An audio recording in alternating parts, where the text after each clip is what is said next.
إن الحمد لله نحمده ونستعينه ونستغفره ونعوذ بالله من شرور أنفسنا وسيئات أعمالنا من يهده الله فلا مضل له ومن يضلل فلا هادي له وأشهد أن لا إله إلا الله وحده لا شريك له وأشهد أن محمدا عبده ورسوله يا أيها الذين آمنوا اتقوا الله حق تقاته ولا تموتن إلا وأنتم مسلمون يا أيها الناس اتقوا ربكم الذي خلقكم من نفس واحدة وخلق منها زوجها وبث منهما رجالا كثيرا ونساء واتقوا الله الذي تساءلون به والأرحام إن الله كان عليكم رقيبا يا أيها الذين آمنوا اتقوا الله وقولوا قولا سديدا يصلح لكم أعمالكم ويغفر لكم ذنوبكم ومن يطع الله ورسوله فقد فاز فوزا عظيما أما بعد فإن أصدق الحديث كتاب الله تعالى وخير الهدي هدي محمد صلى الله عليه وسلم وشر الأمور محدثاتها وكل محدثة بدعة وكل بدعة ضلالة وكل ضلالة في النار أما بعد. Donc comme je le disais la semaine dernière, on continue les biographies des savants rahimahumullah ta'ala. Donc j'avais jugé bon de faire une petite trêve concernant le livre Al-Wajiz sur la jurisprudence, vu que pendant les vacances les gens ne sont pas présents, la plupart ne sont pas présents. Or les cours de tahara, les cours de fiqh, plus particulièrement de la purification, sont des cours importants, et les gens n'ont pas beaucoup de notions à ce sujet, donc j'ai préféré faire une pause et pendant cette pause faire les biographies des savants rahimahumullah ta'ala. Donc la semaine dernière on avait parlé de Cheikh Ibn Baz rahmatullahi alayhi, on avait parlé de sa biographie, de sa vie et de tout ce qu'il a entrepris et apporté à la communauté musulmane. Et aujourd'hui on va parler de Cheikh Ibn Uthaymin rahimahullah ta'ala. Donc on va parler de sa vie et de tout ce qu'il a pu y entreprendre. Donc son nom, sa kunya était Abu Abdillah. La kunya de Cheikh Ibn Uthaymin était Abu Abdillah, la même kunya que Cheikh Ibn Baz. Cheikh Ibn Baz également avait pour kunya Abu Abdillah. Abu Abdillah Ibn Salih, donc c'était Muhammad, son prénom était Muhammad, le fils de Salih, le fils de Sulaiman, le fils de Abdurrahman, le fils de Uthman Ibn Uthman, qui faisait partie de la famille appelée Al-Ris, Al-Wahibi Al-Tamimi. Et son quatrième grand-père, son arrière-arrière-arrière-arrière-grand-père, qui se prénommait Uthman, était connu, on l'appelait Uthaymin. Donc c'est de là que vient ce nom Uthaymin. Le nom Uthaymin vient c'est le nom qui était donné à l'arrière-arrière-arrière-grand-père de Cheikh Ibn Uthaymin. Donc il a été appelé ainsi. Il est né la 27e nuit du Ramadan de l'année hégérienne 1347, qui correspond à peu près l'année 1900. Qui peut me dire? 1927. Et on a vu la semaine dernière que Cheikh Ibn Baz lui est né en l'an de l'Hégire 1330. Donc la différence entre les deux est de 17 ans. Non. Il est né dans la ville de Unayza, une des villes de Al-Qasim en Arabie Saoudite. Cheikh Ibn Uthaymin a grandi dans une famille qui était connue pour suivre la religion, pour l'appliquer avec sérieux. Il a même été l'élève de certains membres de sa famille, dont son grand-père, qui s'appelait Cheikh Abdurrahman ibn Sulaiman al-Damir. Et Cheikh Ibn Uthaymin a lu et a appris le Coran de son grand-père, rahimallahu al-jami'.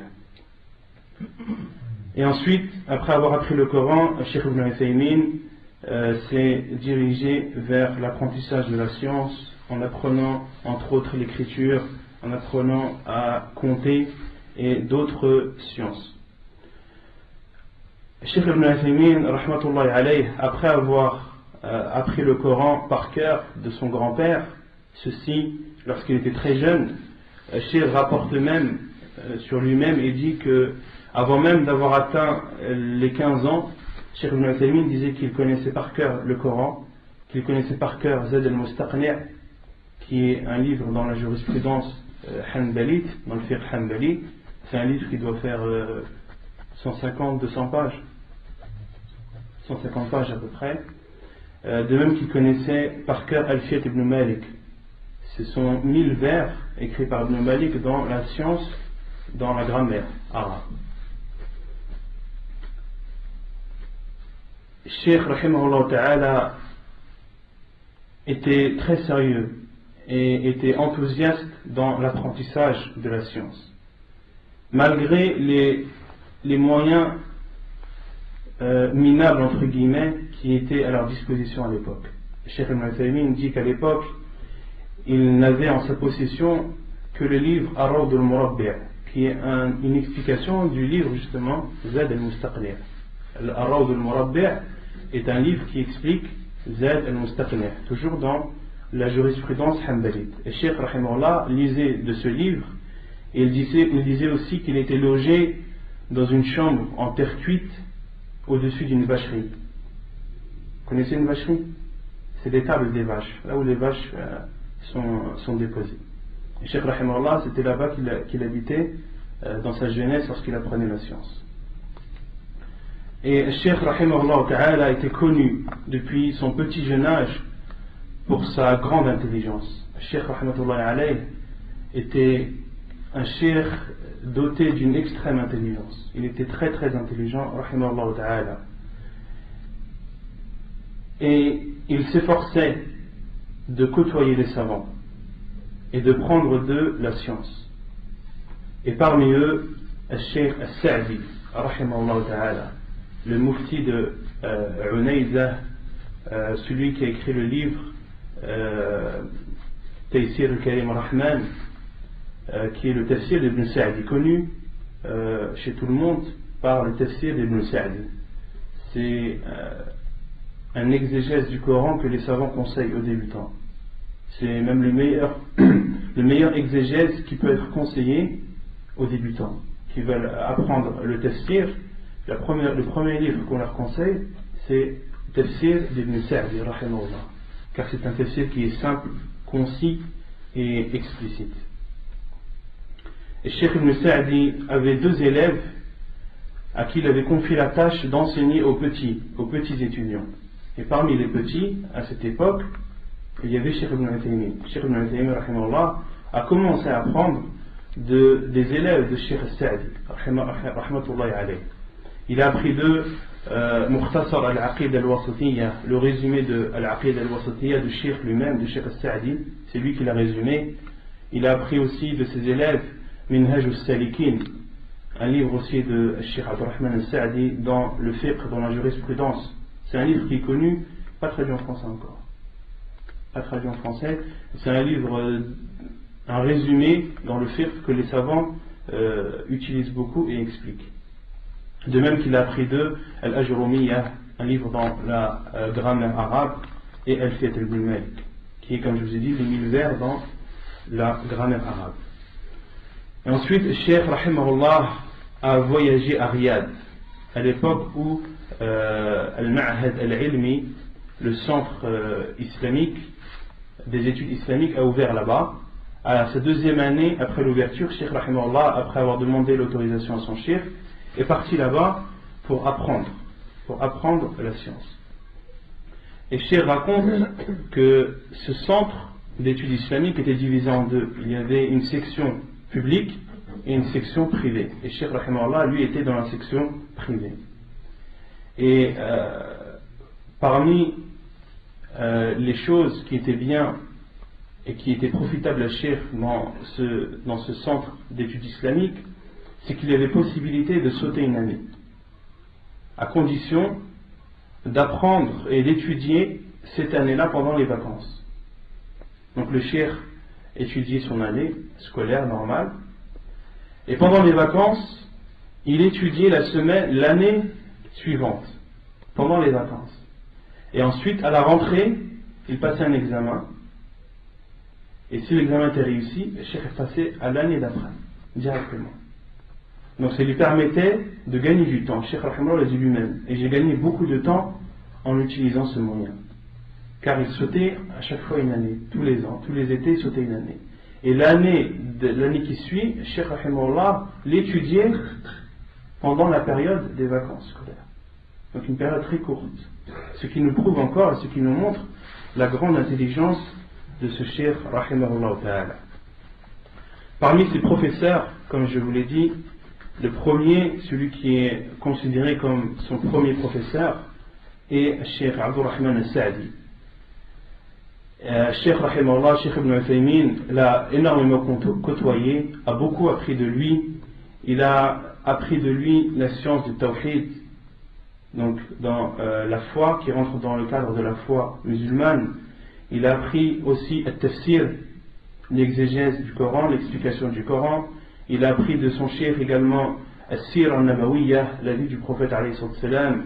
Il a appris la jurisprudence, les bases de la jurisprudence. Il a appris également tout ce qui concerne l'héritage. Il a appris la science du hadith. Il a appris la grammaire, la conjugaison de son cheikh Abdurrahman al-Sa'di. Sans oublier tout ce qu'il a appris de son cheikh au niveau comportemental. Il a appris de son cheikh la science, comment appliquer la science. Il a appris aussi de son cheikh la facilité, l'abstinence dans cette vie d'ici-bas, az-zuhd en arabe, le fait de ne pas donner d'importance à cette vie. Et az-zuhd, les savants l'ont défini et on dit que c'est délaisser ce qui ne t'apporte rien dans l'odeur. Az-zuhd, c'est ça. Une personne de zahid, c'est une personne qui délaisse dans cette vie d'ici-bas ce qui n'est pas profitable dans la vie de l'au-delà. Il y a des choses dans cette vie d'ici-bas que l'on fait mais qui ne sont pas profitables dans l'au-delà. Et az-zuhd, c'est justement de délaisser ces choses. De même que Cheikh Ibn Uthaymin rahimahullah a beaucoup été touché par son Cheikh Abdurrahman al-Sa'di dans sa façon de donner les cours, dans sa façon d'enseigner aux élèves. Cheikh al-Sa'di avait une façon unique. Parmi ses professeurs également, il y a Cheikh Abdul Aziz ibn Baz, rahimahullah ta'ala. Donc Cheikh Abdul Aziz ibn Baz était un professeur, était un des shuyukh de Cheikh Ibn Uthaymin. Cheikh Ibn Uthaymin, lorsqu'il était à Riyad, a profité de la présence de Cheikh Ibn Baz là-bas pour apprendre de lui la science. Il a appris de lui Sahih al-Bukhari, il a lu sur lui plutôt Sahih al-Bukhari et quelques livres de Cheikh al-Islam Ibn Taymiyyah rahimahullah et d'autres livres dans le cadre du fiqh, dans le cadre de la jurisprudence islamique. Et Cheikh Ibn Uthaymin dit en parlant de Cheikh Ibn Baz: j'ai beaucoup été frappé par Cheikh Ibn Baz quant à l'importance qu'il donnait au hadith, de même que j'ai été touché par son comportement et son aisance avec les gens. Parmi ses shuyukh aussi, parmi ses professeurs, Cheikh Mohammed al-Amin al-Shinqiti. Mohammed al-Amin al-Shinqiti est un des grands savants de ce siècle, un Mauritanien, qui est décédé en an 1393 de l'Hégire, donc à peu près dans les années 1973. Il était connu pour son tafsir appelé Adwa al-Bayan. Il n'est pas traduit en français. Adwa al-Bayan fi idahi al-Qur'an bil-Qur'an. C'était un savant réputé pour sa grande science, réputé pour sa grande connaissance de la langue arabe. Cheikh al-Albani dit de lui, lorsqu'il donnait une conférence, lorsqu'il donnait un cours, on avait l'impression que le Coran était en face de lui. Dans Cheikh rahimahullah, al-Albani a dit ça pour montrer la facilité qu'avait al-Amin al-Shinqiti rahimahullah à citer les versets du Coran, à citer les preuves du Coran. C'est pas une chose facile de parler d'un sujet et de citer tous les versets dans le Coran qui sont en rapport avec ce sujet. Le Coran fait 600 pages, plus de 600 pages. Je te dis par exemple al-Zakat. Cite-moi tous les versets dans le Coran qui parlent de la Zakat. C'est pas n'importe qui veut faire ça. Tu peux m'en citer un, deux, mais de là à me citer quasiment tous les versets en rapport avec la zakat dans le Coran, comme ça, sans de tête, c'est pas une chose facile. Et Al-Amin al-Shinqiti rahimahullah utilisait les versets avec une telle facilité qu'on avait l'impression que le Coran était en face de lui. On avait l'impression qu'il avait le Coran entre les mains et qu'il lisait. Et Cheikh Ibn Uthaymin rahimahullah a appris de Cheikh Al-Amin al-Shinqiti rahimahullah à Riyad, dans le centre justement d'études islamiques. Et Cheikh Ibn Uthaymin rapporte et dit nous étions élèves, nous étions étudiants dans le centre islamique de Riyad. Donc il dit nous, lui et les élèves qui étaient dans sa classe, nous étions assis dans la classe et le cheikh est entré dans la classe. Et lorsque je l'ai vu, je me suis dit, mais c'est un bédouin. Cheikh Ibn Uthaymin, c'est lui qui raconte lui-même. Mais c'est un bédouin. Je ne pense pas qu'il ait de la science à nous apporter. Et Cheikh rahimahullah décrivait la tenue de Cheikh Al-Amin al-Shinqiti était une tenue très modeste. On ne pouvait pas reconnaître que c'était un cheikh, on ne pouvait pas reconnaître que c'était un savant. En général, les savants, lorsqu'ils donnent un cours, ils sont bien habillés, ils sont habillés d'une façon qui les différencie, qui les distingue des autres. Mais Al-Amin al-Shinqiti rahimahullah est rentré dans la classe, habillé normalement, très modestement, à tel point que Ibn Uthaymin rahimahullah a pensé que c'était un bédouin et qu'il n'avait aucune science à leur apporter. Et Cheikh Ibn Uthaymin s'est dit aussi, et j'ai pensé à mon Cheikh Abdurrahman al-Sa'di, et je me suis dit, j'ai laissé Cheikh Abdurrahman al-Sa'di, je suis venu ici, m'asseoir devant un bédouin. Il avait des remords à la première vision de Cheikh Al-Amin al-Shinqiti. Et ensuite, Cheikh Ibn Uthaymin continue et dit, mais lorsque le Cheikh a commencé son cours, lorsque Al-Amin al-Shinqiti a commencé son cours, c'est là où la science sortait de sa bouche. C'est là où on a appris énormément de choses de ce Cheikh, et c'est là où on s'est rendu compte que c'était un grand savant, un immense savant de l'islam, et nous avons beaucoup appris de lui, que ce soit dans la science et également dans son comportement, rahimahullah ta'ala.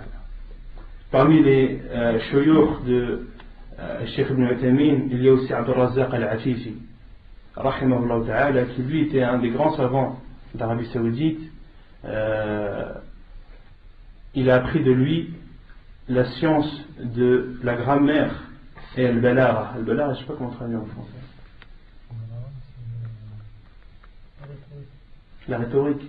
C'est la façon de parler, de s'exprimer. Al-balagha, c'est une science qui permet d'apprendre la façon de s'exprimer, de parler, les termes qu'il faut utiliser, etc.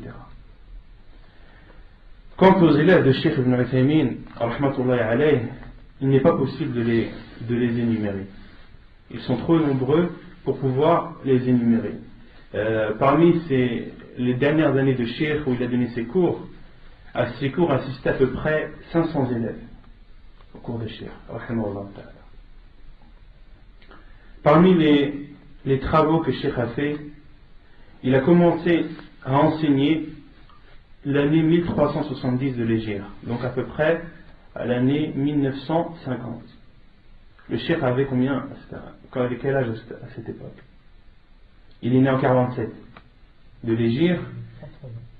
Il a commencé son premier cours en l'année 70, 1370. Le Cheikh avait 23 ans. La première fois qu'il commençait à donner ses cours, le Cheikh rahimahullah avait 23 ans. Il donnait ses cours dans la grande mosquée de Al-Unayza, et ceci encore à l'époque du vivant de son Cheikh Ibn Sa'd. Mais Cheikh rahimahullah donnait des cours, mais c'était des cours qui étaient très restreints et qui n'étaient pas réguliers. Et ensuite, après que Cheikh soit sorti de Riyad et fini d'étudier dans le centre islamique de Riyad, il était désigné professeur dans le centre d'études islamiques de Unayza, de la ville où il habitait, et ceci dans l'année 1374, donc en 1954. Puis dans l'année 1376 de l'Hégire, donc l'année 1956, son Cheikh Abdurrahman al-Sa'di décède. Et Cheikh Ibn Uthaymin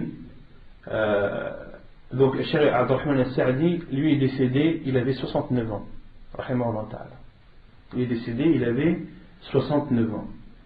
Et ceci nous rappelle le hadith du prophète alayhi salam qui dit A'mar ummati bayna sittin wa sab'in. Il y a un hadith du prophète alayhi salam que Cheikh Al-Albani a authentifié que l'âge des gens de ma communauté varie ou oscille entre 60 et 70 ans. L'ordre de hadith, je ne le connais pas exactement. Et dans le hadith, le prophète alayhi salam dit et ne surpasse que très peu.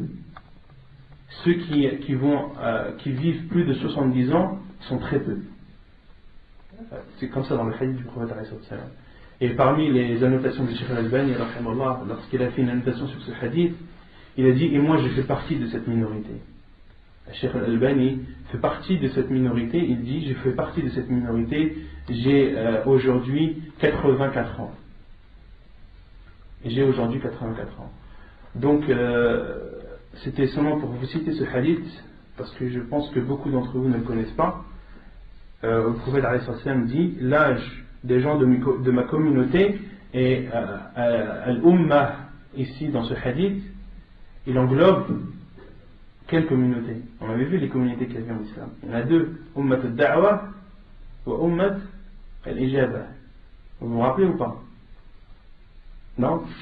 La communauté Ummat al-Da'wa, c'est la communauté, ce sont les gens qui sont venus après la mort du prophète alayhi salam jusqu'au jour du jugement, jusqu'à la fin du monde. Ceci, c'est la communauté du prophète alayhi salam, les savants l'appellent Ummat al-Da'wa, c'est-à-dire la communauté envers qui l'appel de l'islam est dirigé. Donc elle englobe les musulmans et les non-musulmans. Il y a Ummat al-Ijaba et la communauté qui a répondu à l'appel, que les savants appellent Ummat al-Ijaba, ce sont les musulmans, ceux qui ont embrassé l'islam, ceux qui sont musulmans. Parmi les preuves de la première communauté, la communauté d'appel, envers qui l'appel de l'islam est dirigé, le hadith du prophète sallam qui dit La yu'minu ahadun min hadihi al-umma yahudi aw nasrani la yasma'u bi ahadun min hadihi al-umma yahudi aw nasrani thumma la yu'min billadhi ji'tu bih illa kana min ashabin nar. Aucune personne de cette communauté, le prophète a dit comme ça, de cette communauté, qu'il soit juif ou chrétien, qui entend parler de moi sans avoir cru en la chose qui m'a été révélée, c'est-à-dire le Coran, sans qu'il ne fasse partie des gens de l'enfer. Donc le prophète dans ce hadith a dit La yasma'u bi ahadun min hadhihi al-umma yahudi aw nasrani. Aucune personne de cette communauté, qu'il soit juif ou chrétien. Mais est-ce que les juifs et les chrétiens font partie de la communauté musulmane? Non, ils font partie de Ummat al-Da'wa, la communauté envers qui l'appel de l'islam est dirigé. Donc ensuite, le Cheikh Ibn Uthaymin, rahimahullah ta'ala, après la mort de son Cheikh Abdurrahman al-Sa'di, a succédé à son Cheikh dans l'imama de la mosquée. Le Cheikh al-Sa'di était lui qui présidait la prière et qui faisait le prône du vendredi dans la grande mosquée de Unayza. Et à la mort de Cheikh Ibn Uthaymin, rahimahullah, l'a succédé dans cette tâche. Et le Cheikh rahimahullah donnait des cours ensuite, après la mort de son cheikh, donnait des cours dans une bibliothèque qui était une succursale de justement la mosquée de Unayza. Et Cheikh rahimahullah donnait des cours là-bas, et lorsque les élèves ont été de plus en plus nombreux et que la bibliothèque ne suffisait plus, Cheikh rahimahullah donnait directement ses cours dans la grande mosquée de Unayza. Et il n'a cessé, Cheikh Ibn Uthaymin rahimahullah, n'a cessé d'enseigner dans la mosquée, d'être imam dans la mosquée de Unayza, d'être khatib, de donner le prône du vendredi et d'y donner des cours jusqu'à la fin de ses jours. Il était aussi professeur dans l'université, dans la succursale de l'université de Riyad à Unayza. Donc la grande université de Riyad, elle a des succursales un peu partout dans l'Arabie, et entre autres à Unayza. Cheikh Ibn Uthaymin rahimahullah était un professeur dans cette succursale de Unayza. Il enseignait les bases de la religion. Et ceci également jusqu'à la fin de ses jours. Cheikh rahimahullah a donné aussi des cours dans la mosquée de la Mecque, dans la mosquée de Médine, pendant la période du Hajj, pendant la période du Ramadan également, et durant les vacances scolaires. Il donnait aussi des conférences partout en Arabie. Ensuite, il a été président d'une association, de l'association de l'apprentissage du Coran à Unayza, depuis sa création en l'année égérienne 1405, qui correspond à l'année 1994, et ceci également jusqu'à la fin de ses jours. Il faisait aussi partie des membres de Hay'at Kibar al-Ulama, du comité des grands savants d'Arabie Saoudite. Cheikh Ibn Uthaymin faisait partie des membres de ce comité depuis l'année 1407 de l'Hégire jusqu'à sa mort. Donc l'année 1407 qui correspond à l'année 1997. De même, en plus de tous les travaux de Cheikh,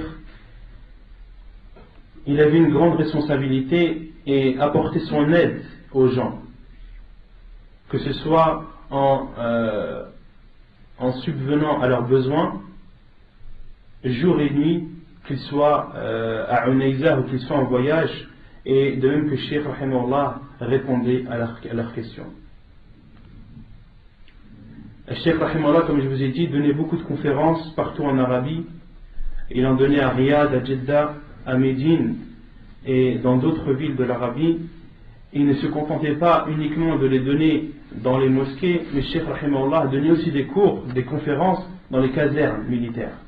Cheikh rahimahullah allait même dans les casernes militaires pour y donner cours aux personnes. Ce qui explique les choses, ce qui explique la popularité de Cheikh rahimahullah. Cheikh rahimahullah était populaire à peu près dans les 20 dernières années de sa vie, à peu près.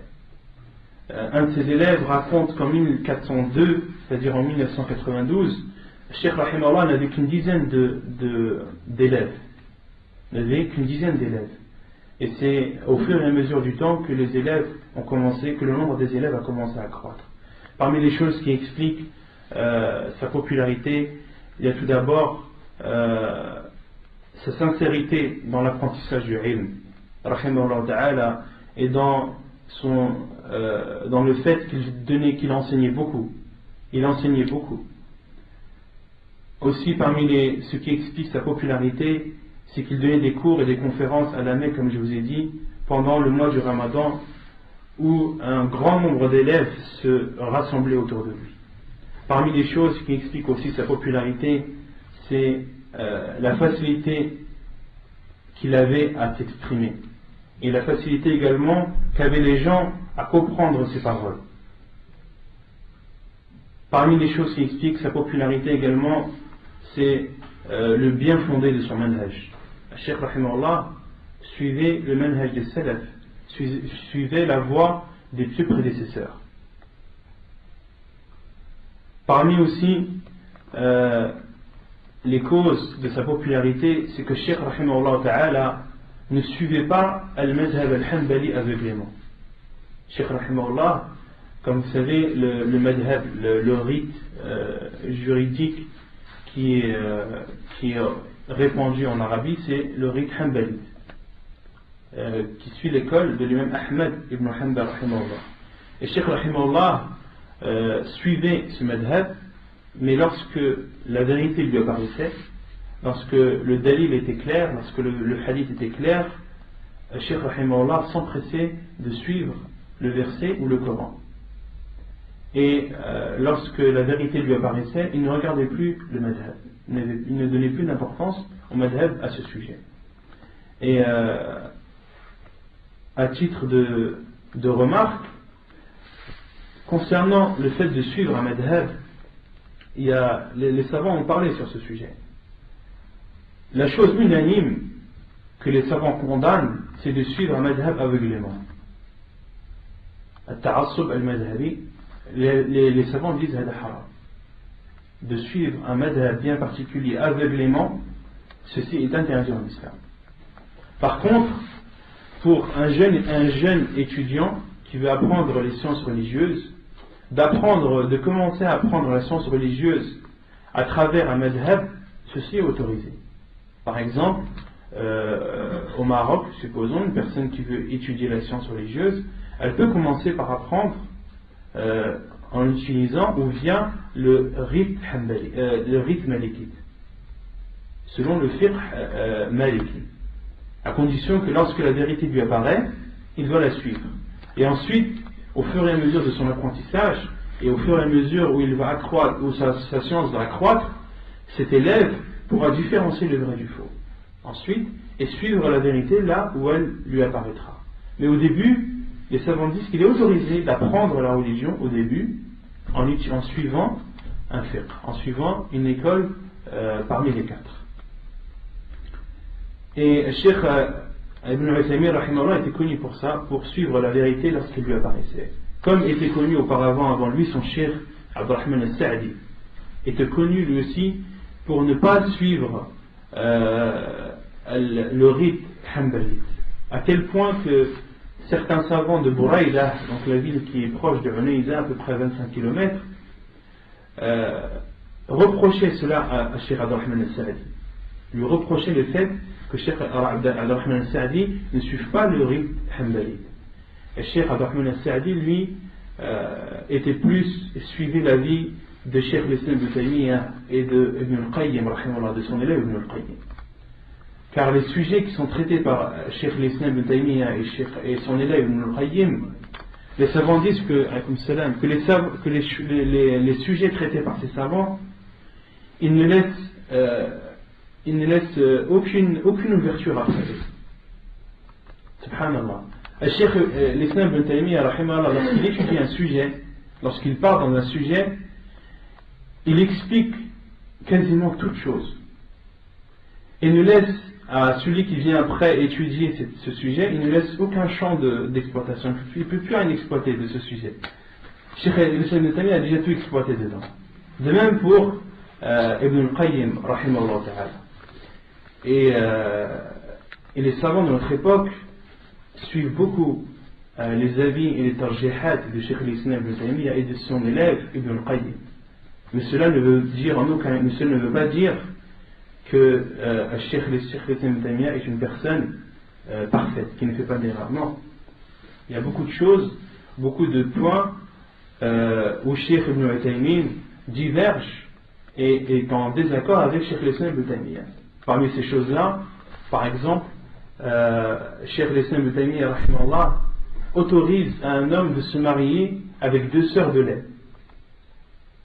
Car en islam, vous savez qu'il a interdit à un homme de se marier en même temps avec 2 sœurs. Le Coran est clair à ce sujet. Un musulman n'a pas le droit de se marier avec 2 sœurs en même temps. Cheikh l'Islam Ibn Taymiyyah, lui, considère que le verset est propre aux sœurs de sang et non aux sœurs de lait. Cheikh Ibn Taymiyyah rahimahullah le contredit à ce sujet. Parmi aussi les choses où Cheikh Ibn Taymiyyah contredit Cheikh l'Islam Ibn Taymiyyah rahimahullah, Cheikh l'Islam Ibn Taymiyyah dit qu'il est autorisé à une personne de prendre de la poussière, de la terre, et de la mettre sur son visage pour montrer son rabaissement envers Allah subhanahu wa ta'ala. Et Cheikh Ibn Taymiyyah rahimahullah le contredit à ce sujet et dit que cet acte est une adoration et la base dans l'adoration c'est l'abstinence jusqu'à la preuve du contraire. La base dans l'adoration c'est l'abstinence jusqu'à la preuve du contraire. Donc, et parmi les points que les savants d'Arabie contemporains ont suivi et qui a un peu bouleversé ce qui était connu en Arabie, c'est au niveau du divorce. Ce qui est connu dans le fiqh hanbali, c'est qu'une personne, un homme qui dit à sa femme tu es divorcé 3 fois, elle est considérée comme étant divorcée 3 fois. Et vous savez qu'une femme qui a été divorcée 3 fois, son mari n'a plus le droit de se marier avec elle jusqu'à temps qu'elle se remarie avec quelqu'un d'autre, qu'elle divorce. À ce moment-là, son mari aura le droit de se remarier avec elle. Mais de se remarier dans un mariage licite, dans un mariage, un mariage sincère. Un mariage sincère. Parce que malheureusement, il y a des personnes, qu'est-ce qu'ils font? Ils font ce que les savants appellent nikah al-tahlil. Car, par exemple, une personne qui a divorcé de sa femme 3 fois, qu'est-ce qu'il va faire? Il va dire à une personne, marie-toi avec ma femme, et divorce de suite après. Comme ça, elle aura été mariée avec toi, tu l'auras divorcée, et ensuite je pourrai la récupérer. Là, le hadith du prophète est clair. La'anallahu al-muhallil wal-muhallala lahu. Allah subhanahu wa ta'ala maudit celui qui fait ce mariage-là et celui pour qui il est fait. D'accord? Et Cheikh Dessem Ibn Taymiyyah a dit que lorsqu'un homme dit à sa femme tu es divorcé 3 fois, il n'est comptabilisé comme un seul divorce, et non 3.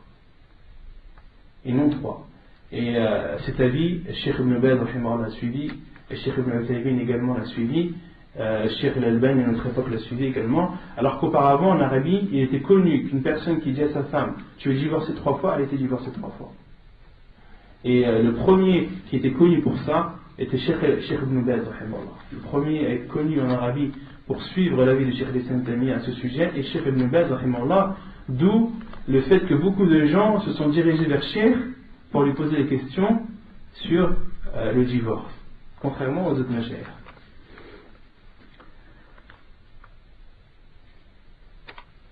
Parmi aussi les choses qui ont contribué à la réputation de Cheikh Ibn Uthaymin rahmatullahi alayhi, c'est qu'il acceptait les invitations qui lui étaient faites pour donner des conférences, et ceci dans toutes les villes d'Arabie. Aussi, ce qui a contribué à la réputation de Cheikh, c'est le grand nombre de ses cassettes. La plupart des cours de Cheikh Ibn Uthaymin ont été enregistrés et diffusés dans le monde entier. Notamment, si vous allez sur le site islamweb.com, vous verrez plus de 3000 cassettes de Cheikh. 3000 cassettes de Cheikh où la plupart de ces cassettes sont des explications de livres. Cheikh Rahimullah explique Al-Wasitiyya, explique Al-Tadmuriyya, explique Al-Hamawiyya, qui sont des livres dans la Aqidah. Il explique Bulugh al-Maram dans la jurisprudence, il explique Al-Ajrumiyya, Al-Fiyat ibn Malik. Des livres, des dizaines et des dizaines de livres que Cheikh a expliqué, rahimahullah. Et dans ces explications, le Cheikh explique le livre et ensuite vient après les questions de ses élèves. Donc une personne qui a la possibilité de comprendre l'arabe, ou qui a la capacité de comprendre l'arabe, il écoute les cassettes de Cheikh Ibn Uthaymin, c'est comme s'il était assis devant lui. C'est comme s'il était assis devant Cheikh. Cheikh donne son cours, la personne n'a qu'à prendre le livre, le suivre, écouter l'explication du Cheikh, ensuite à la fin les questions-réponses sur le Cheikh, sur le sujet bien précis. Alhamdulillah, la personne peut apprendre sa religion de cette façon, à notre époque. Quant à son comportement, rahimahullah ta'ala, il était connu pour être indifférent et à renoncer à cette vie d'ici-bas. Le roi lui avait offert un grand immeuble. Le Cheikh rahimahullah de suite l'a donné aux étudiants en sciences religieuses. Et a dit cet immeuble-là, il sera dédié à loger les étudiants en sciences religieuses, exclusivement.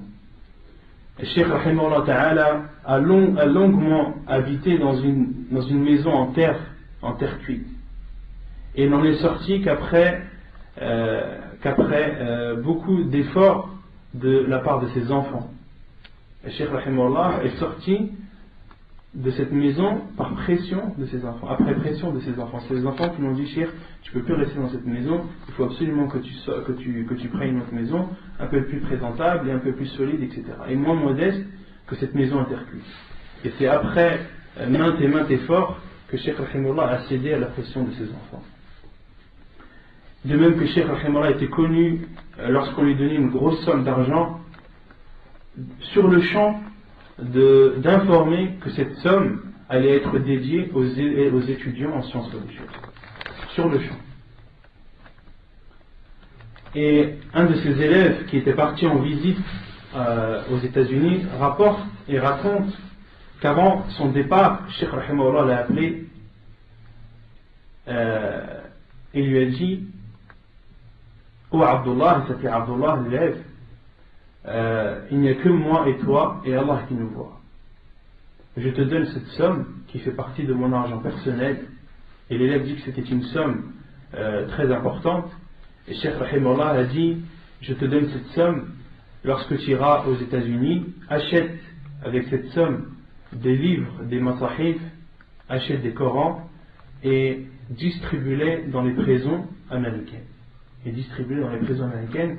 Et je te demande, et donc le cheikh dit toujours à son élève, et je te demande de ne le répéter à personne. Et je te demande de ne le répéter à personne. Ensuite, cet élève, après la mort de Cheikh, a jugé bon de citer cette anecdote afin que les gens en profitent.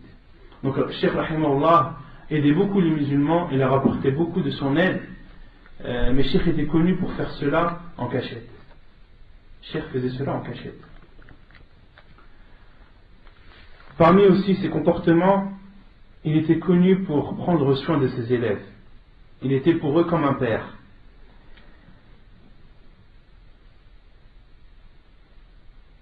Le Cheikh Rahimahullah donnait des bourses à ses élèves et leur achetait toutes les fournitures nécessaires à leur apprentissage, que ce soit les cahiers, les stylos, les livres, etc. Le Cheikh Rahimahullah s'occupait beaucoup de ses élèves. Et de même qu'il donnait beaucoup d'importance à ce que ses élèves soient logés en bonne et due forme. Et Cheikh Rahimahullah accordait à ses élèves une assise par mois, où il commençait son assise par une parole où il conseillait les élèves dans leur apprentissage de la science, et ensuite il leur demandait d'écrire les remarques qu'ils avaient ou les demandes qu'ils voulaient faire concernant leur vie de tous les jours, et s'ils n'avaient pas de questions ou de demandes, Cheikh Rahimahullah répondait à leurs questions directement. Parmi ses comportements aussi envers ses élèves, Cheikh Rahimahullah connaissait tous ses élèves, et il savait lorsque l'un d'entre eux était absent. De même qu'il insistait beaucoup dans ses cours afin que ses élèves comprennent. Cheikh Rahimahullah n'hésitait pas à répéter jusqu'à ce que ses élèves comprennent la chose que Cheikh leur explique. De même qu'il leur confiait des sujets à traiter, des sujets à étudier, des hadiths à étudier. Et ce qui était aussi connu de Cheikh, comme je vous l'ai dit, c'était son intelligence. Et son intelligence, elle se voyait aussi dans son comportement avec ses élèves. Une fois, Cheikh Rahimahullah a donné un cours, et il a vu qu'un de ses élèves était absent moralement. Il était là physiquement, mais il n'était pas là moralement. Il ne suivait pas le cours. Et Cheikh Rahimahullah avait remarqué ça de cet élève. Et Cheikh était connu pour beaucoup parler avec ses élèves pendant son cours. Soit il les arrêtait, ou bien il leur posait une question, etc. Et lorsqu'il a vu cet élève qui ne suivait pas le cours correctement, Cheikh Rahimahullah a dit: tu as compris ce que je viens d'expliquer? L'élève a dit: Inch'Allah ya Cheikh, Inch'Allah. Cheikh Rahimahullah de suite lui a posé une autre question, lui a dit: est-ce que al-shamar c'est le voile rouge que mettent les gens en Arabie? Cheikh Rahimahullah a dit à cet élève: est-ce que le shamar est sur ta tête? L'élève a dit: oui, il est sur ma tête. Naam. Cheikh Rahimahullah a dit: donc tu n'as pas compris le cours. Parce que quand je t'ai demandé est-ce que tu as compris le cours, tu me dis Inch'Allah. Et lorsque je t'ai demandé est-ce que le shamar est sur ta tête, tu m'as dit oui. Tu m'as dit oui parce que tu étais sûr. Et tu as dit Inch'Allah parce que tu n'étais pas sûr. Et ensuite, Cheikh Rahimahullah a réexpliqué la mas'ala afin que son élève le comprenne. Pour montrer, Rahimahullah, comment Cheikh était intelligent. Parmi aussi ses comportements, c'est le respect qu'il avait pour les gens de science, pour les savants. Une fois, il était invité à l'ouverture d'une grande tajila, je ne sais pas comment traduire tajila, audiothèque, tajila islamique, ouais, Cheikh Rahimahullah était invité à l'ouverture d'un magasin qui vend des cassettes audio islamiques. Un grand magasin à Jeddah, Cheikh Rahimahullah était invité, comme je vous ai dit, à l'ouverture, et donc il marchait dans les allées de ce magasin, et chaque savant était séparé. Les cassettes des savants étaient séparées, et le nom de chaque savant était noté sur une espèce de planche avec le nom du cheikh écrit en gros. Et en dessous de la planche, il y avait toutes les cassettes correspondant à ce cheikh. Et Cheikh Rahimahullah a marché dans les allées de ce magasin, et arrivé au coin de Cheikh Al-Albani, des cassettes de Cheikh Al-Albani, il a vu que le nom de Cheikh Al-Albani était marqué en tout petit. Ce Cheikh Rahimahullah s'est énervé et a ordonné qu'on change cette plaque et qu'on écrive le nom de Cheikh en plus gros. Et ne comprenait pas pourquoi est-ce que le nom de Cheikh Al-Albani est écrit en petit, alors que le nom des autres savants était écrit en grande taille. Et Cheikh Rahimahullah a ordonné qu'on change cette plaque et qu'on mette le nom du Cheikh plus en valeur. De même que Cheikh Rahimahullah parlait beaucoup en bien et citait les bienfaits et faisait les éloges de ses professeurs, comme Cheikh Sa'di Rahimahullah, Cheikh Ibn Baz également. Quant à son adoration, Cheikh Rahimahullah faisait le pèlerinage tous les ans depuis des années et des années. Parmi aussi ses adorations, il faisait la Umrah pendant le Ramadan, tous les Ramadans, et également pendant les vacances scolaires. Cheikh Rahimahullah faisait aussi la Umrah pendant les vacances scolaires. Parmi aussi les actes d'adoration que Cheikh faisait, c'était Qiyam al-Layl, la prière nocturne. Et ceci, même quand Cheikh Rahimahullah était très fatigué. Un de ses élèves raconte et dit qu'ils étaient partis à Riyad avec Cheikh. Ils avaient des choses à accomplir là-bas. Et ensuite, de Riyad, ils sont partis à Jeddah. Et ensuite, de Jeddah, ils sont partis à Mecca pour faire la Umrah. Et après avoir fait la Umrah, l'élève raconte et dit on était pris d'une fatigue qui nous a emmenés à dormir de suite. Parce que je ne sais pas si la Umrah, vous savez que c'est quelque chose de très éprouvant. Surtout quand on vient de voyage, de suite faire une Umrah, après la Umrah, on est HS. On est vraiment très fatigué. Et cet élève le dit qu'ils étaient tellement fatigués qu'ils ont dormi de suite. Et ensuite, il raconte que dans la nuit, il s'est levé pour aller faire ses besoins, donc cet élève, et il a été surpris de voir Cheikh Rahimahullah debout en train de prier la nuit, malgré cette grande fatigue qui l'a précédé. Rahimahullah ta'ala. De même que Cheikh Rahimahullah était connu pour sa modestie. À l'époque, le mufti de l'Arabie, qui est Mohammed ibn Ibrahim al-Sheikh, a désigné par décret, Cheikh ibn Uthaymin comme étant un juge. Il lui a donné la fonction de juge. Et Cheikh Rahimahullah a fait les démarches, toutes les démarches nécessaires et a mis toutes les pressions possibles pour que cette tâche lui soit enlevée, pour ne plus qu'il soit juge. Et après maintes efforts, le mufti Mohammed ibn Ibrahim a cédé à la demande de Cheikh et il lui a été enlevé ce statut de juge. Cheikh Rahimahullah l'avait refusé par modestie. Ça, c'est tout le contraire de nous. On veut quelque chose, on fait tout notre possible pour l'avoir. Et Cheikh Ibn Uthaymin Rahimahullah fait tout son possible pour que cette chose lui soit enlevée. Il était modeste malgré son âge avancé et malgré sa grande science. Il n'hésitait pas à demander à ses élèves directement. Pendant son cours, par exemple pendant un cours où Cheikh Rahimahullah a parlé d'un sujet dans le fiqh et a donné son avis dessus, et a dit en parlant de Ibn Hazm Rahimahullah, qui est un des savants de l'islam, a dit Ibn Hazm nous contredit sur ce sujet, mais je ne connais personne qui l'a précédé à cela. Est-ce que l'un d'entre vous, en parlant à ses élèves, est-ce que l'un d'entre vous sait qui l'a précédé? Si quelqu'un le sait, qu'il nous le dise, je lui en serai très reconnaissant. Et ensuite le cheikh dit aidez-nous, aidez-moi si vous avez quelque chose à ce sujet, je vous en serai très reconnaissant. Le grand savant, le cheikh Ibn Uthaymin, qui dit à ses élèves aidez-moi. Subhanallah.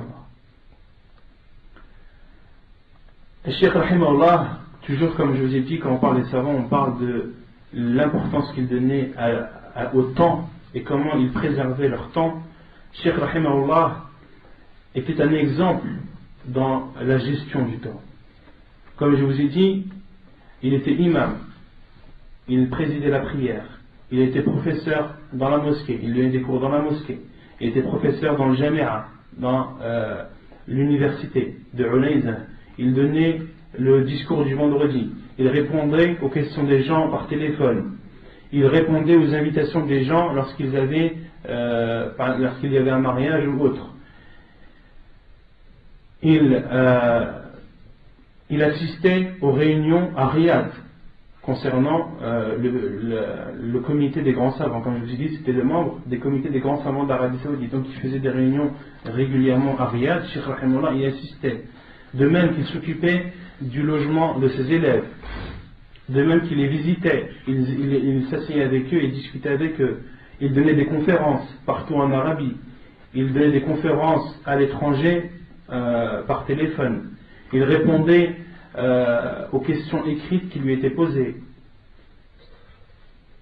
Et également, Cheikh Rahimahullah enregistrait des émissions radio, des questions et réponses qui sont connues, qui sont appelées Nourun ala Darb, une émission de radio en Arabie qui est appelée Nourun ala Darb. C'est une émission où plusieurs savants y passent, plusieurs savants y participent au fur et à mesure. Donc le savant donne une parole, donne une kalima, et ensuite il y a une série de questions et réponses. Et Cheikh Rahimahullah faisait tout cela dans sa vie.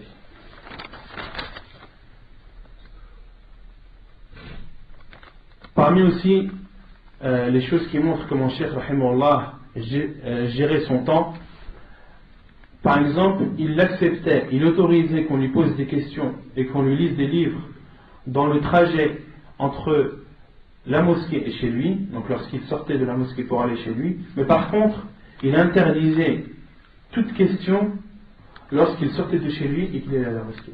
Parce que c'était le moment où Cheikh Rahimahullah faisait l'istighfar, c'était le moment où Cheikh Rahimahullah révisait le Coran.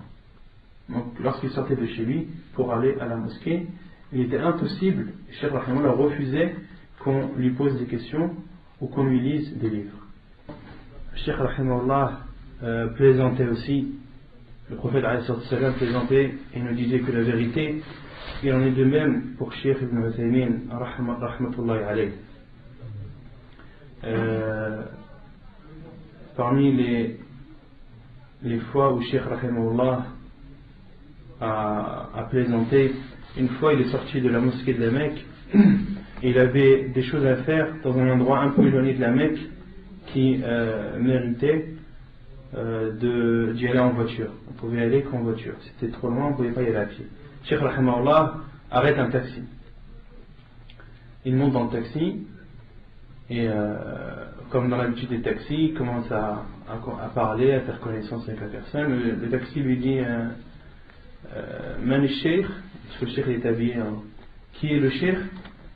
Et Cheikh Ibn Uthaymin dit Ibn Uthaymin. Et l'homme, le taxi, rigole en hochant un peu la tête. Pourquoi? Parce que pour lui, il trouvait que c'était un manque de respect envers les savants de dire qu'on est un savant. Il haussait la tête pour montrer son désaccord sur le fait de plaisanter comme ça sur les savants, de dire moi je suis un tel, je suis un tel. Et Cheikh Ibn Uthaymin lui dit Eman el-Akh, et le frère c'est qui? Et le taxi s'est dit c'est Cheikh Ibn Baz. Moi je suis Cheikh Ibn Baz. Si toi tu es Cheikh Ibn Uthaymin, moi je suis Cheikh Ibn Baz. Le Cheikh Ibn Uthaymin a rigolé. Et il lui a dit mais Cheikh Ibn Baz il est aveugle. Les aveugles ça conduit pas. Et le chauffeur de taxi a commencé à réfléchir et s'est dit mais c'est peut-être Cheikh Ibn Uthaymin ça. Et il a compris ensuite que c'était bel et bien Cheikh Ibn Uthaymin et il s'est trouvé dans une situation un peu difficile à gérer. Parmi aussi les fois où Cheikh Rahimahullah a plaisanté, il y a un homme qui est parti de Jeddah à Médine et comme vous savez, et de Médine ensuite, de Médine à Jeddah, il partait de Médine à Jeddah.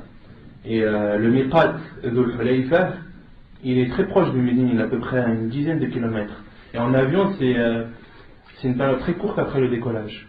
Quand vous allez en avion de Médine à Jeddah et que vous devez faire l'ihram avant le miqat ou au moment du miqat, au moment de traverser le miqat, il y a un temps très court entre le décollage et le moment où l'avion passe au-dessus du miqat. Pourquoi? Parce que le miqat est près de Médine. Et cet homme-là a voulu appliquer la sunna du prophète de faire l'ihram, d'avoir l'intention de faire la umrah en étant sur le miqat.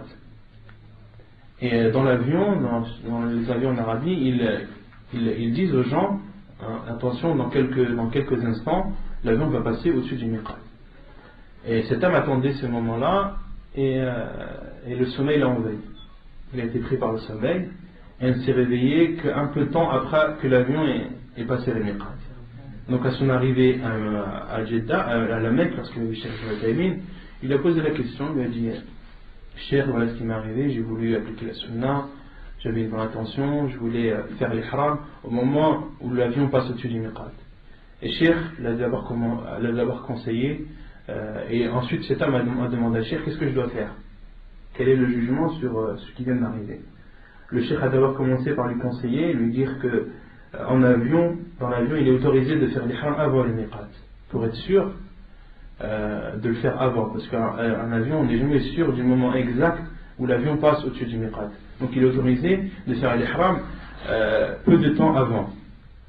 Et ensuite le chef lui a dit, concernant le jugement sur ce que tu viens de me demander, tu dois égorger un mouton et donner la viande aux pauvres de la Mecque. Et l'homme, en rigolant, me dit: Cheikh, une sujoud sahou, ça ne suffit pas, la prosternation de la distraction, ça ne suffit pas sur ce sujet. Et Cheikh Rahimahullah, il a dit: sujoud sahwika ذبح شاة وفرقه على فقراء المدينة. Cheikh Rahimahullah dit: ta prosternation de la distraction, ton sujoud sahou, c'est de dégorger une bête et de distribuer la viande aux pauvres de la Mecque. Et aussi il y a beaucoup d'histoires, surtout dans les cours que Cheikh Rahimahullah. Al-Miqat, ce sont des zones. Il y a 5 miqat en islam. Lorsqu'une personne veut faire la umrah ou le hajj, en fonction du pays où il habite, il y a un miqat. En islam, il y a 5 miqat qui sont autour de la Mecque. Donc il y a la zone, par exemple, pour ceux qui viennent du Yémen, ils ont un miqat, ils ont une zone à ne pas franchir sans avoir fait l'intention de l'ihram. D'accord? Il y a aussi ceux qui habitent en Syrie, en Jordanie, ils ont un miqat. Ceux de Médine, ceux qui habitent à Médine et au nord de l'Arabie, ils doivent passer par Dhul Hulayfa, qui est un des noms du miqat. Le miqat, c'est une zone établie par la religion, un endroit que la personne qui veut aller à la Mecque pour faire le hajj ou la umrah ne doit pas dépasser sans avoir fait l'intention de l'ihram. Ouais. C'est un périmètre. Par exemple, Dhul Hulayfa, il est à quelques kilomètres de Médine.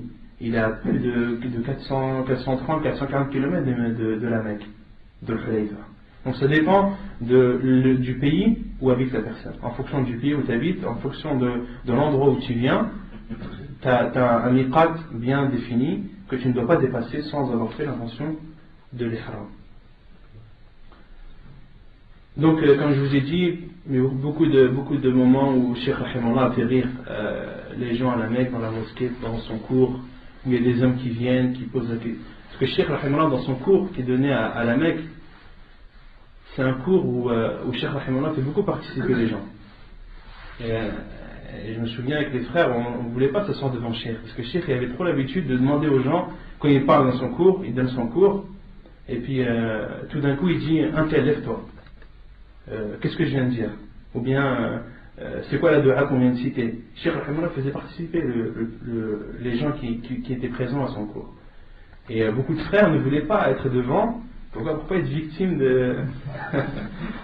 pour pas être une des victimes entre guillemets de Cheikh. De peur que le Cheikh dise lève-toi, il se retrouve comme ça à la Mecque devant tout le monde, le Cheikh lui pose une question, il ne sait pas quoi répondre, il sait pas. Et une fois, il y a un homme qui est venu, un ami, une personne qui connaît pas, qui n'a pas de science dans la religion, il est venu par derrière Cheikh. Donc le Cheikh, lorsque Cheikh donne son cours, il est entouré de personnes, même de personnes derrière lui.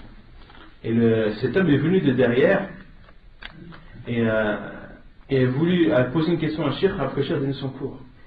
Déjà, je ne sais pas cet homme comment il a fait. Parce que Cheikh quand on le voit, on n'ose pas lui parler. Il dégage une force, on peut pas, on est intimidé au fait de parler à Cheikh. Et cet homme-là, il est venu tranquillement derrière Cheikh, il tape derrière le dos, Cheikh se retourne, et il lui pose la question, Cheikh en rigolant, il dit non, c'est un tas, on ne répond pas aux questions. Et les élèves étaient stupéfaits par le comportement de cet homme.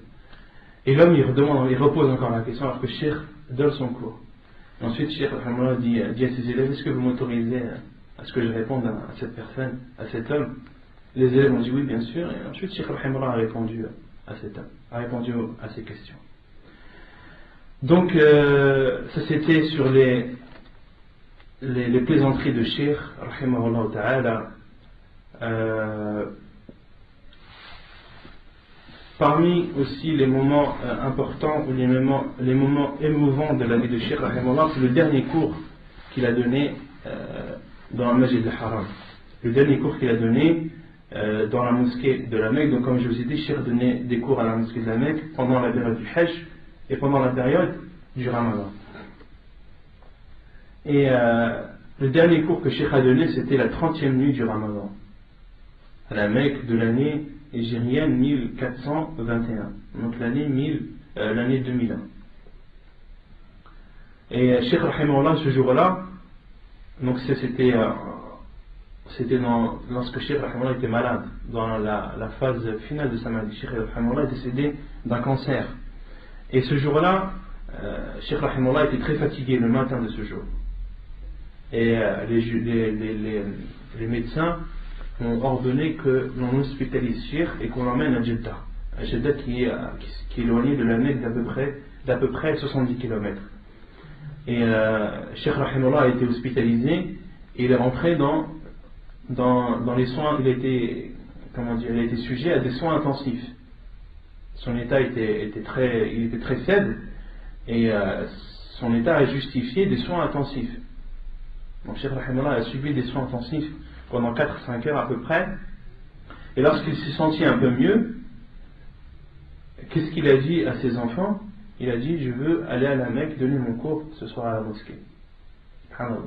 Dans sa phase finale quasiment de la maladie, alors qu'il était dans les soins intensifs, Cheikh rahimahullah a demandé à ses enfants d'aller à la Mecque, qu'on l'emmène à la Mecque et qu'il puisse donner son cours dans la mosquée Masjid al-Haram. Et ses élèves ont insisté à Cheikh, ont dit Cheikh, c'est pas possible, tu es en soins intensifs, on ne peut pas t'emmener à la Mecque comme ça, ton cours, etc. Cheikh rahimahullah a insisté, a dit ne me privez pas de ce bien. Ne me privez pas de ce bien, c'est le dernier jour, la dernière nuit du Ramadan, je vais absolument aller à la mosquée et donner mon cours. Et donc ses enfants plutôt ont cédé aux demandes de Cheikh et il a été transporté en ambulance à la Mecque. Et Cheikh rahimahullah, dans la mosquée de la Mecque, il avait une salle, une chambre qui était réservée pour lui, une chambre médicalisée, avec un lit, avec tous les appareils médicaux nécessaires. Et Cheikh rahimahullah est rentré dans cette salle, donc dans la Mecque, donc les gens ne le voyaient pas. Les gens qui ont assisté à son cours ont seulement entendu sa voix, n'ont pas vu. Et la première chose qu'il a fait lorsqu'il est arrivé dans cette salle, il a demandé à faire les ablutions, il a fait ses ablutions, il est arrivé un peu avant Salat al-Isha, ou un peu après Afwan, et Cheikh rahimahullah a prié le Maghrib al-Isha en les rassemblant à l'heure de l'Isha, et ensuite il a demandé qu'on le prépare pour qu'il donne son cours. Et il était sous assistance respiratoire, il avait des tuyaux dans sa bouche et dans son nez. Et lorsqu'il était préparé pour donner son cours, que le micro a été approché de lui et que les appareils d'assistance respiratoire ont été enlevés, Cheikh rahimahullah a commencé a donné son cours. Il a parlé de l'Aïd et il a répondu à des questions-réponses. Et c'était un cours, déjà qu'on entend la voix de Cheikh affaiblie, et que Cheikh dit c'est le dernier cours que je donne de cette année dans la mosquée du Haram, dans la mosquée de la Mecque. Les gens étaient très émus déjà de la voix de Cheikh, de sa faiblesse, et beaucoup pleuraient pendant son cours, rahimahullah ta'ala. Et c'était effectivement le dernier cours qu'il a donné dans la mosquée du Haram. Et les médecins étaient étonnés de Cheikh, rahimahullah, étaient étonnés qu'une personne qui est malade dans une phase finale ait la force de parler et de donner un cours comme Cheikh Ibn Uthaymin rahimahullah l'a fait. Et ensuite, dès qu'il a fini son cours, Cheikh rahimahullah a parlé aux médecins, il leur a dit vous vouliez me priver de ça? Cheikh rahimahullah à la fin il était apaisé, il a fait ce qu'il voulait faire et il a dit aux médecins c'est de ça que vous vouliez me priver? Rahimahullah ta'ala.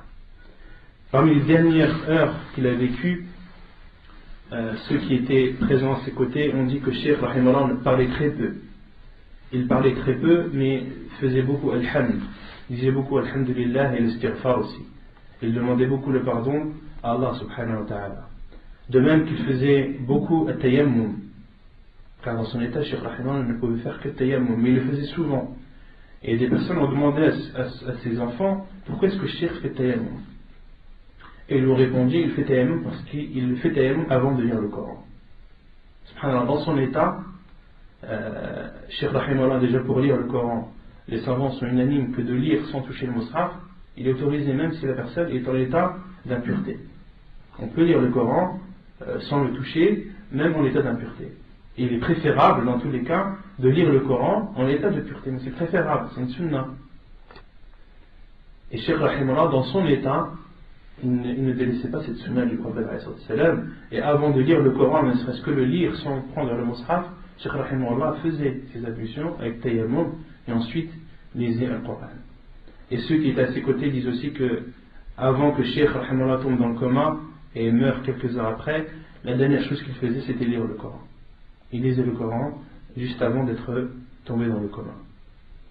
Et Cheikh rahimahullah est décédé un mercredi, le 15 du Shawwal, donc 15 jours après le dernier dars qu'il a fait à la Mecque. 15 jours après de l'année 1421. Et les gens ont prié sur lui dans Al-Masjid al-Haram, dans la mosquée de la Mecque, le lendemain, le jeudi, après Salat al-Asr. Et des centaines de milliers de personnes ont prié sur lui. Et Cheikh rahimahullah a été enterré dans le cimetière de la Mecque. Certains disent qu'il a été enterré à côté de Cheikh Ben Baz, mais Allahu a'lam, je n'ai pas de confirmation sur cette information. Et ceux qui l'ont lavé ont dit qu'ils ont vu une lumière dégagée de Cheikh, que Cheikh rahimahullah dégageait une lumière et qu'un sourire apparaissait dans son visage. Rahimahullah ta'ala. وبهذا انتهينا من ترجمة الشيخ ابن عثيمين. Donc nous avons terminé la biographie de Cheikh Ibn Uthaymin rahmatullahi alayh, et la semaine prochaine on parlera de la vie de Cheikh Muqbil ibn Hadi al-Wadi'i rahimahullah ta'ala. وصلى الله وسلم وبارك على نبينا محمد وعلى آله وصحبه أجمعين وآخر دعوانا أن الحمد لله رب العالمين.